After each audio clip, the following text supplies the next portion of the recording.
Меңдеш Байсақ, Павлодар облысы. Келесі қатысушымыз Меңдеш. Ән айтқанды да, спортпен шұғылданғанды да ұнатады. Жігіттер мен қыздар жан-жақты ғой біздің. Экранға назар аударайық.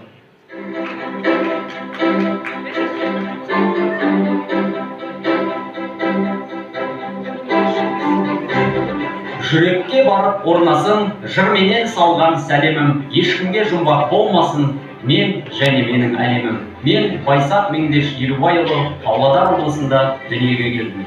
3 бауырым бар. Әкем мен аға әпкелерім барлығы ән айтады, домбырада ойнайды. 1993 жылы Сұлтанмахмұт Торайғыровтың 100 жылдық мерейтойына арнайы шақырумен отбасымызбен қатысты. Өз тұрған отбасымда өнерде. 1 ұл, 2 қыздың әкесінің. Сол сияқты әке-шешеміз бізді спортқа баулыды. Аудандық отбасылық сайыстардың бірнеше рет жеңімпаз атанды. Кейін Ертіс ауданының спорттық олимпиадасында 1-ші орын иегері атандым. 5 жасымнан бастап құлын міндім, шабақ үйреттім. Қазіргі таңда Павлодар облысының өңірлік палатасының жеке сот орындаушысы. 2022 жылы үздік атандым. Маған арман жалғағандар, ақ тілегін арнағандар, маған қорған болған жандар, алдамаймын сендерді мен мына жарқын тірлікте өміріне қойылған шартыр.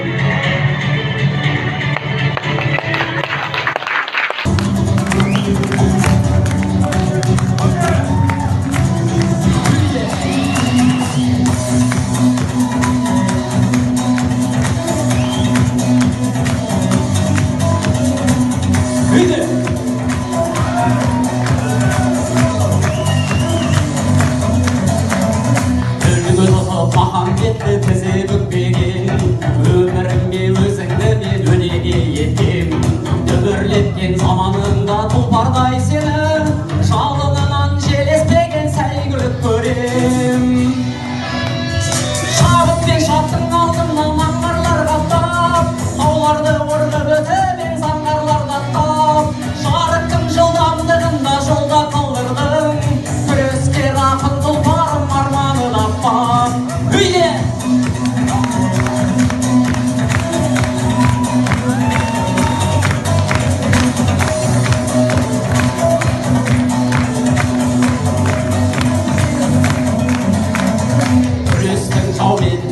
Намысқа қылау, мерт болдың бірақ қазақтың қолынан мынау. Қолдасын рухың қалпыңды кездерде қиын, түсімде көріп жүретін сәйгүлігім ау. Қолдасын рухың қалпыңды кездерде қиын, түсімде көріп жүретін сәйгүлігім ау. Шабыт пен шаттың алдымнан аңғарлар қаптап, тауларды орғып өтіп заңғарлар даттап, жарықтың жылдамдығында жолда қалдырдым, күрескер ақын тұлпарым арманы таппам. Үлгі қылып махамбетті тізе бүкпеген, өміріме өзіңді мен өнеге еттім. Дүбірлеткен заманында тұлпардай сені, жалынынан желеспеген сәйгүлік көрем.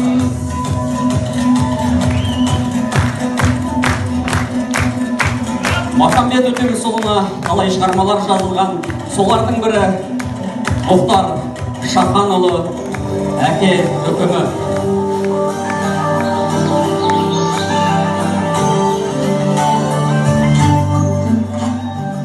Шомбал жігіт кіріп келді ентелеп, әке деді кірген бойда, әке деді еркелеп. Жүруші едің ылғи маған өкпені, кейуші едің мал болмайсың деп мені. Сол сөзіңді сірә қайтып аласың ау шамасы. Аты шулы Баймағамбет Сұлтанның маған берген сыйлығына қарашы.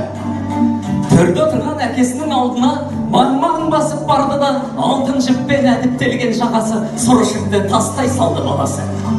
Е, сөйле, деді әкесі. Қандай ерлік көрсеттің? 2 ай бойы қане, қайда жол шектің? Баласы айтты, топ бастадық 4 адам, Махамбеттің жақыны ықыласты үгіттеп, мақтап қағып арқаға қосып алдық ортаға. Бұл түгелдей мұнылыңның ақылы, еркін жетер әңгіме ол бір таңға. Қапсызда қармақ салып, Махамбетті алдап соғып, басын кесіп сыйға тарттық сұлтанға. Ой, салымай, жүзі қара салымай, Мұнша зұлым екеніңді қалай келген танымай, бұдан өткен зор қасірет болар ма?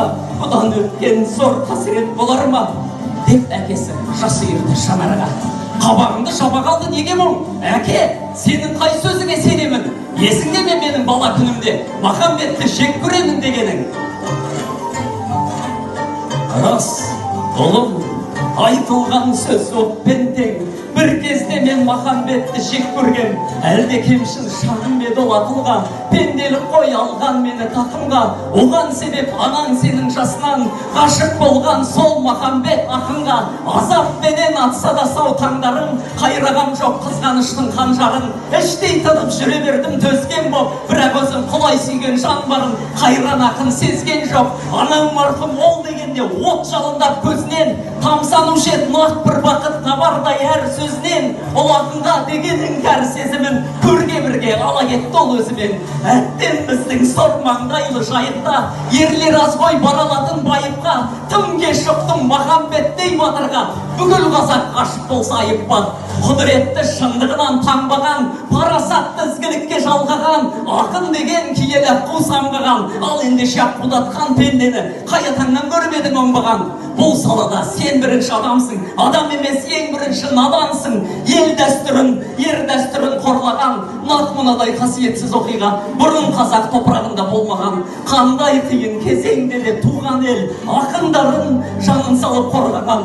Түсінбедім, арманда бең, мен ұлым, ертең сені қойып желдің өтіне, залырмап түкіреді бетіген. Сол қорлықтан құтқарайын сен ұлым, және бұл зор оңайлықпен тыйылмас. Қанымыз бір жолымызда шиырлас, енді сенің кесіріңнен маған да туған жердің топырағы бұйырмас. Не қайыр, малым үйлі налыма, сорлы балам туыпсың ау сорыма, өзің түстің өзің қазған орыңа, кеттік қане ішігіңді ал қолыңа. Ұясына күн түреді батқалы, түксиеді меңіреу қым шатқалы, олар үлкен қара жолға түсіп ап, бір төбенің басына кеп тоқтады. Мына төбе саған соңғы шығаршын, болатынын ұғарсың. Сен әрине құралайды көзге атқан, атқан оғын маздатқан, менің мерген екенімді ұмытпаған шығарсың. Деді әкесі, құлазып нар көңілі, дір-дір етіп, ұмытқаным жоқ, деді ұлы. Балам, үміт, қызығымның өлшемі, өзің едің қайғым болдың еңселі. Басына шыққан мына төбенің, осы арада қалдырамын мен сені. Қараладың қасиетті мекенді, жараладың тұрмастайды бәкеңді. Мына жолмен өткен жұрттың аузынан Махамбеттің жырын тыңдап жат енді. Мүмкін сонда ұғарсың сен қадеңді, кім аяққа бас. Бәрекелді жаңа есім байқауында бірінші орынға ие болған Байсақ Меңдеш Елубайұлы Павлодар.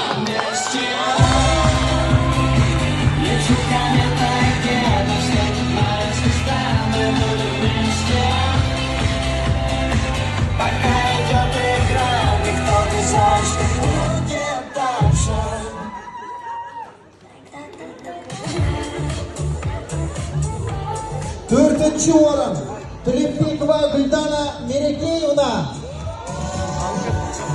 Айттым ғой, ақтауын аш.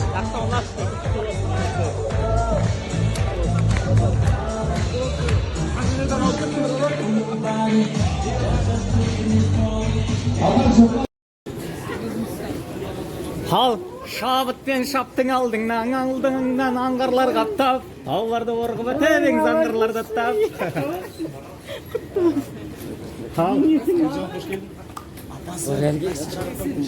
Жолдастарың қайда?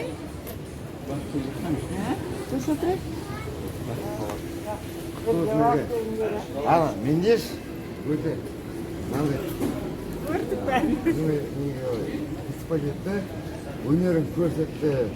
Бүкіл 20 облыстың алдында өте жақсы өз өнерін көрсетіп, біздің бәріміздің жүрегіміз ауды. Павлодар емес, бүкіл облыстың бүкіл жаңағы көңіліне шықты ма?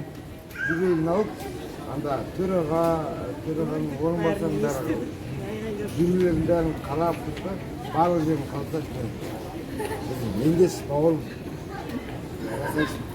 Рахмет сіздерге. Мен бұған айтқам. Жанашыр болып барған сіздерге де көп рахмет.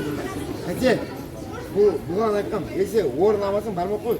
Бардың ба? Есе отырсаң көшіп кете бер аңырай. Ар жағында не бар дедім да, Ақтаудың ар жағында Әзербайжан, Түркменстан кете бер. Билет алып кете бер дедім да. Жоқ, билет алып көшіп кететін еді. Сен уже билет алып дайын. Бірақ бұл жүреміз ғой. Бұл бауырымыз. Красавчик.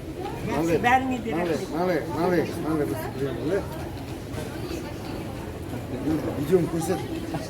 Единогласно берді, ана кісілер екеуі де сразу берді, мен де бердім, үшеуі де саған сразу берді, единогласно берді, қалғандарында бәрінде спор болды.